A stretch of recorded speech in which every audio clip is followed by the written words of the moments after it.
Yeah. And what does God do? Takes him from the bottom of the prison and puts him at the top of the structure, bro. Number two after the king of Egypt, because that what's a miracle, by the way. He wasn't called Pharaoh during the time of Joseph. He was called the Mhm. king of Egypt.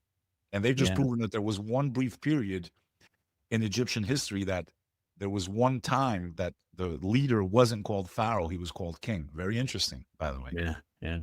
So what I'm saying is with that type of story, if you believe in the Bible and if you believe in the Quran or whatever your scripture is, what did Joseph do to be deserved to be thrown? Yo, buy your own brothers.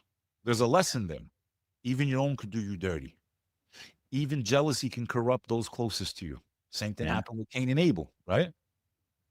Yeah. There's That's lessons there, brother. There's stories there, right? That even if you don't believe it's real, as an atheist, you still learn something from these stories. I don't care who you are. You learn something from these stories. it's crazy you bring up Joseph. My wife and I we have devotionals. I don't know if Islam has anything like this, but there's these books.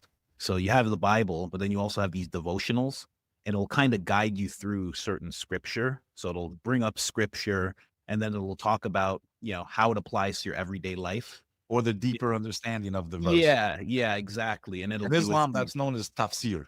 okay, okay. So Tafsir we is like they'll take a verse of the Quran, put it into context, because most people really don't understand it in context, yeah.